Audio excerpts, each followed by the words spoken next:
Can you hear me? Hello, my fellow Tea Party conspirators! I'm Mark, your average Joe. I've never been affiliated with any party. Republican, Democrat, Libertarian, Green, Constitution, or whatever other parties there are. But like so many of you, I'm here today because I'm greatly frustrated by the direction our government is headed. Our frustrations are cutting across party lines and demographic divides. And so for the first time in my life, I have decided to join a party. I have decided to join the Tea Party. Our country's founding began with the Tea Party in 1773, which stemmed from the colonists' frustration over underrepresentation, overtaxation, and an absence of redress from their king and their government. To their government, they said no. And the result? The United States of America was born.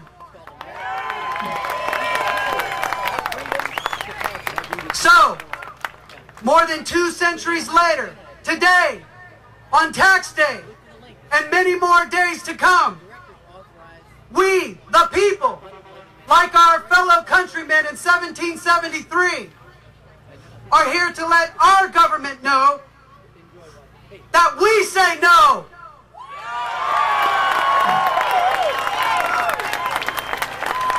We are just as frustrated as our fellow predecessors. And we want our president and our Congress to hear our voice and change their direction. The legislative, executive, and judicial branches of our government are taking us in a direction that is fundamentally altering and negatively changing the personality and disposition of our great nation.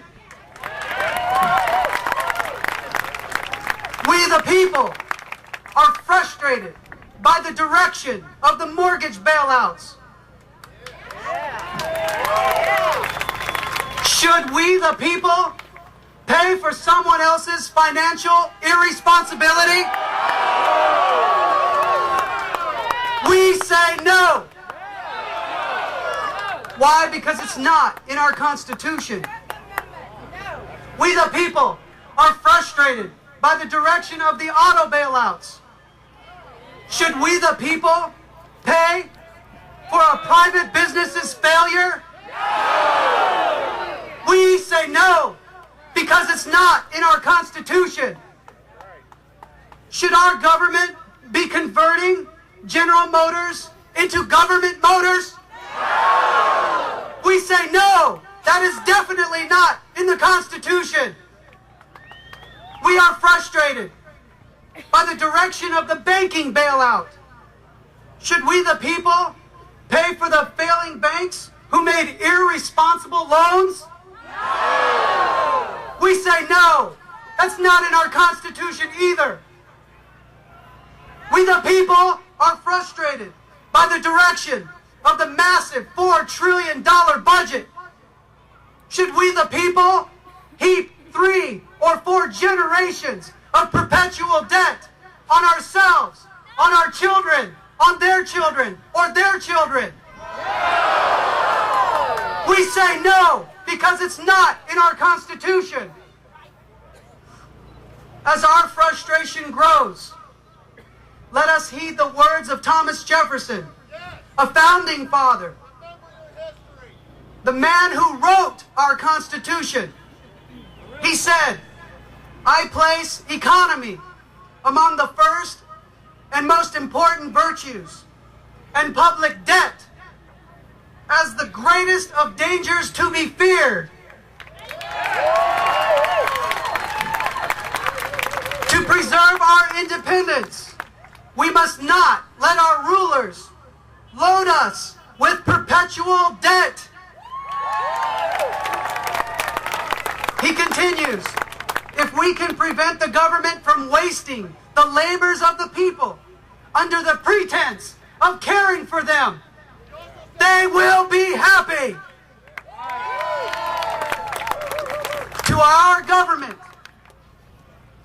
Today our government wastes our labors by usurping our successes under the pretense of needing more of our money to take care of our every need. Our government is drowning all of us in perpetual debt. To our government, we the people say, we are not happy. We are a nation priding itself on giving everyone opportunities. However, after decades of philosophical wrangling and stewardship by both Republican and Democrat parties, the soul of our nation is being altered to our detriment. Rather than being given opportunity to achieve success, we are now told and expected to accept that we need the government to solve all our problems. And that we need them to make us happy. Slowly and gradually, our nation's personality is being changed to fit in with philosophies the rest of the world accepts. Do we want to exchange our unalienable right to American freedom, independence, and opportunity for European socialism? We say no. Do you want to be told how to live your life? How to spend your money? How to raise your children? What you can and cannot say? What jobs you can and cannot have? The President of the United States and Congress do not and are not constitutionally responsible for creating jobs. We are. According to our Constitution, their job is to establish justice, ensure domestic tranquility, provide for the common defense, promote, not pay for, the general welfare, and secure the blessings of liberty to ourselves and our posterity, and that's it. We the people, if given our rightful opportunity, we will create jobs that our country needs.